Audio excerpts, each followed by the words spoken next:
Good morning and welcome back. I'm Josh Robertson. It is 7:30 on your Saturday, and the sun is up and it is already feeling pretty hot out there. Let's get over to Gard now with your Weather Authority forecast. Yep, and we're going to have another hot day today. We're looking at triple digits. That's record heat. Now, tomorrow will be really close to the record. The record is 100 degrees. I think we're going to be stuck in the upper 90s because we're going to see a slight decline in temperatures as we go into the start of the week because we have some tropical moisture coming into the Gulf. Now, the track right now, this low pressure system hasn't really formed yet. Once it gets into the Gulf, that's when we'll see exactly where we get a center if we do.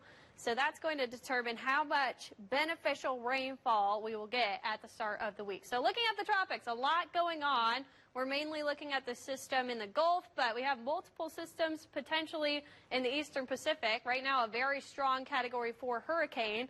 And we're looking at 3 other areas of potential development across the Atlantic. But first, we'll look at the Gulf because this is immediately impacting us. This area is what we're looking for when this low pressure system gets into the Gulf. It's not even there yet. Right now, it's just near Cuba and the Bahamas. That's going to head to the west over the next 2 or so days. Once it gets into the central Gulf, that's when we'll see potentially a tropical depression or a tropical storm form. Has a medium chance now over the next 7 days, but in reality, it's going to be Monday or Tuesday that we see that form.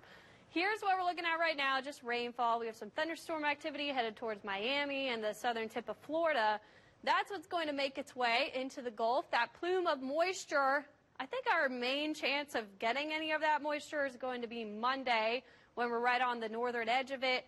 But then it does push pretty much to the south because we have that big area of high pressure that's to the north of us that's going to keep it south. So we're just going to be hot today, hot tomorrow, and we're seeing that humidity increase because we have some of that tropical moisture coming in.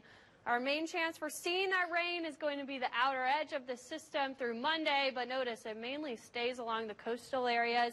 I think it'll get pretty breezy, though. We'll get that easterly breeze on the northern edge of the system, but I think all of the impacts from this really stay to the south of us, but certainly our friends in Texas could see some heavy rainfall, maybe gusty winds. Here's that high. That's what's been keeping us really hot. It hasn't really moved over the past couple of weeks. It's just been stationed over different parts of the country, bouncing around back to the west. Now it's bouncing back to the east, so that's what's going to keep us really hot.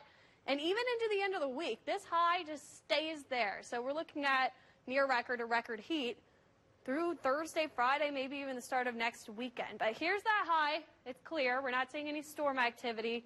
We are seeing a lot of activity over in the Eastern Pacific, though. This is Hurricane Hillary. Look at that eye. But you're starting to notice that the convection wrapping around the western side of this is dying off. That's indicating that it might be weakening as it heads northward towards Baja, California. That's what the National Hurricane Center says as well. Category 4 right now, as it tracks to the north, weakening to a Category 2 upon landfall there.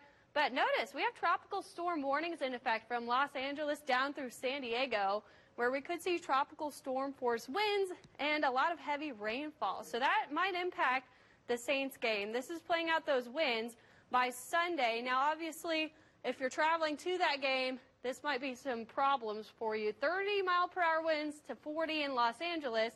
It's definitely going to be worse, though, farther on the eastern side of the system. 45 to 50-mile-per-hour winds. Then it quickly dies off once we get to Monday. Rainfall-wise, though, we could see areas on the eastern edge of the system.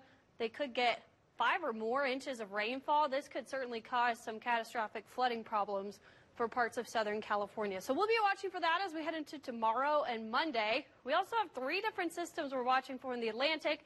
This middle one doesn't really have a great environment as it heads up to the northwest. This system, with a medium chance of developing as it heads towards the Lesser Antilles and the Caribbean, is something we'll continue to watch, but in the long range. Because right now we're mostly paying attention to that Gulf system. Emily is the next name. But looking outside, we're seeing sunshine in the upper 70s. We're in the low 80s here at Fox 8 with 90% humidity. Those dew points are rebounding. They're pulling up to the north as we're getting some Gulf moisture. So that's going to make those feels-like temperatures higher. We'll be in that excessive heat warning criteria for many of us around Lake Pontchartrain today. Heat advisory elsewhere. Our forecast high, 100 degrees. That would break the record, and it's just adding on to plenty of records that we've broken over the past 3 weeks. We've only had 5 days since the end of July that were normal. So we're going to continue to watch this little brief heat wave through the weekend. Still very hot tomorrow. Our break is going to be that system to the south of us. I don't think we get any impactful things from that. It's not going to be the tropical depression, tropical storm for us. Yeah. Maybe breezy easterly wind, but we need the rain. We really do. We really do. All right. Thank you very much there, Hannah.